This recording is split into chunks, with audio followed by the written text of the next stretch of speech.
Hello and welcome back to Brighter Minds evening wrap up. So आज अगर हम primary market की बात करें तो ईपैक ड्यूरेबल्स का आईपीओ आज ओपन हो गया है, जो 23 जैन को ख़त्म हो जाएगा। आईपीओ को अच्छे रिस्पांस मिले हैं। एंकर बुक में काफ़ी अच्छी रिस्पांस रही। तकरीबन 192 करोड़ कंपनी ने रेज किए थ्रू एंकर्स इन्वेस्टर। एंड उसके अंदर अगर हम देखें तो मोस्ट ऑफ जो डोमेस्टिक म्यूचुअल फंड्स हैं like HDFC mutual fund, Aditya Birla mutual fund और डोमेस्टिक इंश्योरेंस कंपनियों ने ज़्यादा पार्टिसिपेट किया। ईपैक ड्यूरेबल्स जो है वो इंडिया की सेकेंड लार्जेस्ट ओडीएम है, मतलब ओरिजिनल डिज़ाइन मैन्युफैक्चरर है फॉर रूम एयर कंडीशनर्स। और अगर वॉल्यूम मार्केट शेयर देखें कंपनी का तो 29% के आसपास है। इसके बाद अगर हम प्राइमरी मार्केट की बात करें तो मंडे को जो है मेडी असिस्ट का आईपीओ लिस्ट होगा स्टॉक एक्सचेंजेस के ऊपर। कंपनी ने लगभग अलॉटमेंट्स अपनी कंप्लीट कर दी है। इसके अलावा नोवो एग्रीटेक का भी आईपीओ मंडे को ओपन होगा और कंपनी जो है 143 करोड़ रुपये रेज़ करी है, जिसमें तकरीबन 112 करोड़ रुपये जो है वो फ्रेश इशू है। कंपनी का ने जो प्राइस बैंड डिसाइड किया है वो 39 रुपीज़ से 41 रुपीज़ पर शेयर का है। और अगर कंपनी के आईपीओ लाने के ऑब्जेक्टिव की बात करें तो कंपनी न्यू फॉर्मुलेशन प्लांट बनाने के लिए, कैपेक्स के लिए और वर्किंग कैपिटल को फाइनेंस करने के लिए ये आईपीओ ला रही है। अगर हम कंपनी के बिज़नेस की बात करें तो कंपनी क्रॉप प्रोटेक्शन के अंदर में, न्यूट्रिशन जो होते हैं क्रॉप्स के लिए उसके अंदर में है, उनके सॉयल हेल्थ के मैनेजमेंट के अंदर में है।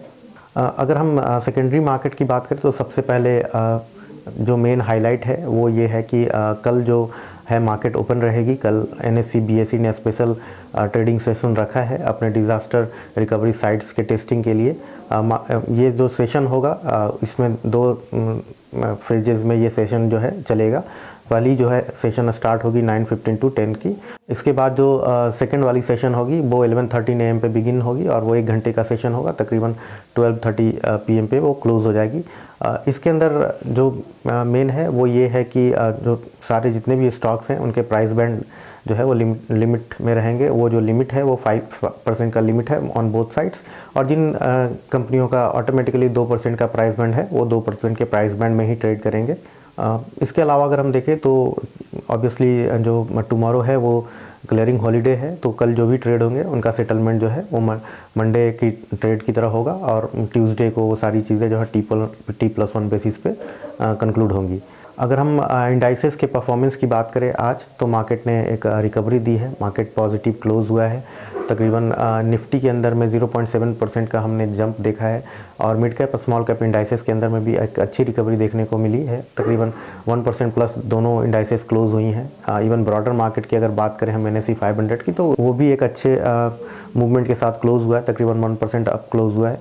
आज की अगर हम सेक्टर वाइज बात करें तो सेक्टर के टॉप परफॉर्मर में Nifty PSU banks, Nifty auto, Nifty CPSE, Nifty FMCG रही। लगभग सारी इंडाइसेस जो है वो उन्होंने पॉजिटिव क्लोजिंग दी है except media indices. So overall आज जो मार्केट की वर्किंग थी लास्ट 2 डेज़ के फॉल के बाद मार्केट के अंदर में हमको आज रिकवरी देखने को मिली। अगर स्टॉक स्पेसिफिक बात करें तो IRFC का जो स्टॉक है वो उस कंपनी की मार्केट कैप जो है वो 2 लाख करोड़ से ज़्यादा क्रॉस कर गई है और 8th लार्जेस्ट PSU बन गई है। इवन कई लिस्टेड कंपनीज जो बड़ी कंपनियां लाइक M&M, बजाज ऑटो, उनसे भी बड़ी कंपनी बन चुकी है on market capitalisation basis. So obviously एक लॉट ऑफ मतलब जो है मोमेंटम उस स्टॉक के अंदर में बिल्ड है।